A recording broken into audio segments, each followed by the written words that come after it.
401 छात्र छात्राएं अध्ययनरत हैं जो हिमाचल के सुदूरवर्ती चंबा, पांगी और शिमला, सोलन इत्यादि दूर दूर के छात्र छात्राएं जो यहाँ पर अध्ययनरत हैं। नमस्कारः प्रियदर्शकाः, अहमस्मि डॉक्टर अमनदीप शर्मा। हिम संस्कृतवार्तायाः अस्मिन् विशेषकार्यक्रमे भवतां स्वागतम्। अद्य अहमस्मि सनातनधर्म आदर्श संस्कृत महाविद्यालयः डोहगी, ऊना, हिमाचल प्रदेशे। अत्र अस्माभिः सार्धमस्ति अत्रत्यः प्राचार्यमहोदयः डॉक्टर लाल सिंह पठानिया महोदयः। अद्य हिम संस्कृतवार्तायां महोदयस्य स्वागतं कुर्मः। महोदयः स्वागतमस्ति। धन्यवाद। जी महोदय, तो अद्य भवतां महाविद्यालयस्य विषये एव चर्चां कुर्मः। सर्वादौ तु भवतां यः महाविद्यालयः अस्ति बहु सुन्दरमस्ति तथा च ख्यातिलब्धः अस्ति। तो वयम् अस्मिन् विषये किमपि ज्ञातुं शक्नुमः इदानीं।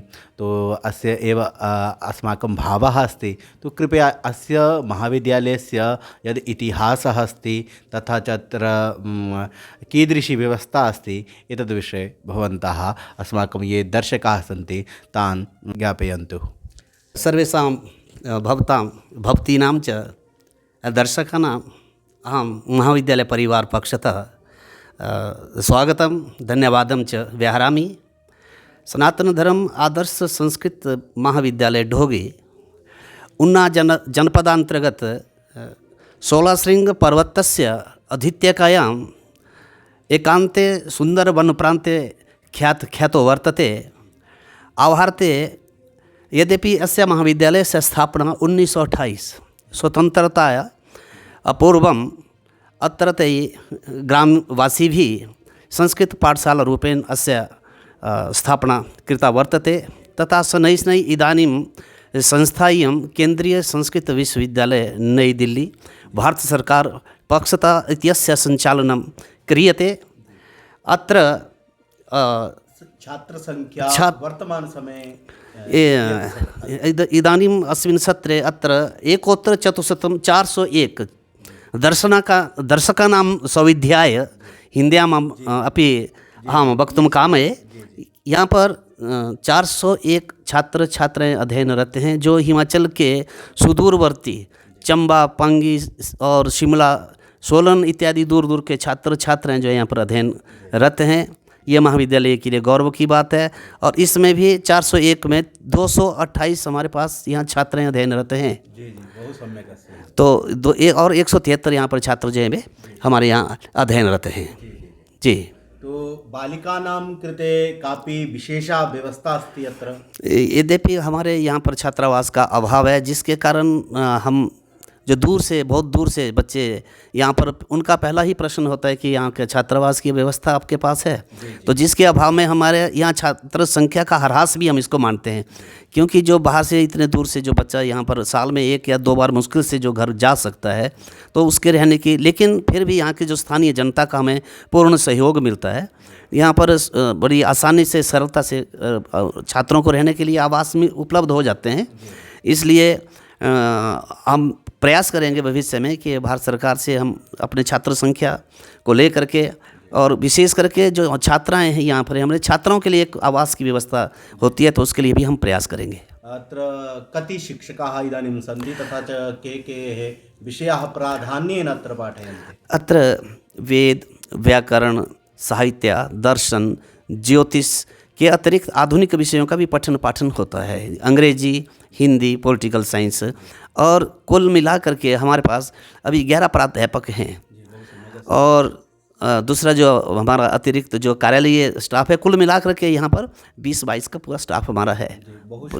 जी। प्रायः दृश्यते यत् अस्माकं संस्कृत महाविद्यालयेषु छात्राणां संख्या तो अस्ति, परञ्च शिक्षकाणां तत्र व्यवस्था न भवति। नहीं। हाँ, तो इसके लिए तो मैं भारत सरकार का और माननीय अपने कुलपति का बहुत ही आभार व्यक्त करूंगा, क्योंकि इस वर्ष जो है वो जो हमारे पास पद सृजित नहीं भी थे, वैसे हमें एक ज्योतिष का, हमारे पास एक ही पद सृजित है, स्वीकृत पद एक ही था, लेकिन छात्र संख्या को लेकर के मैंने आग्रह किया था, तो वर्तमान सत्र में हमें एक अतिथि शिक्षक ज्योतिष का मिला है।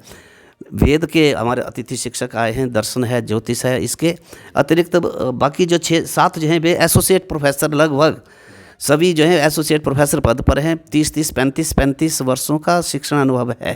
बहु सम्यक् अस्ति। जी जी। अत्र निर्धनानां ये निर्धनछात्राः आगच्छन्ति कदाचित्, तेषां कृते कापि जी व्यवस्था? हाँ, ये पहले तो भारत सरकार की ओर से, केंद्रीय संस्कृत विश्वविद्यालय की ओर से समस्त छात्रों के लिए, लेकिन उनका जो एक मापदंड रखा है, जैसे 70% यदि अंक हैं तो सभी के लिए जो है वो छात्रवृत्ति का प्रावधान रखा गया है। इसके अतिरिक्त यहाँ पर कुछ ऐसी संस्थाएं हैं, जैसे पंडित ब्रह्मानंद संस्था है, एक वहाँ पर प्राण फाउंडेशन चंडीगढ़ से है, वो भी इसका हमारा जो निर्धन बच्चे हैं उनका सहयोग करते रहते हैं। किताबों के माध्यम से, धन के माध्यम से वे सहयोग प्राय करते रहते हैं। और महाविद्यालय की तरफ से हम जो निर्धन बच्चे हैं, हमारे प्राध्यापक भी सहयोग करते हैं कि बच्चा पढ़ना चाहता है लेकिन आर्थिक स्थिति ठीक नहीं है घर की, पढ़ने वाला बच्चा है, तो उसके लिए हमारे जो शिक्षक हैं, हमारा जो यहाँ का पूरे शिक्षक या कर्मचारी जितने सभी पूर्ण मनोयोग से और धन से भी उनका सहयोग भी करते हैं। तो निश्चयेन परञ्च बहवः जनाः अस्माकम् अन्तर्जालमाध्यमेन अपि पृच्छन्ति यत् अत्रत्या प्रवेशप्रक्रिया किमस्ति, कदा अस्ति, कस्मिन् समये भवति प्रवेशप्रक्रिया, तस्य का प्रक्रिया अस्ति?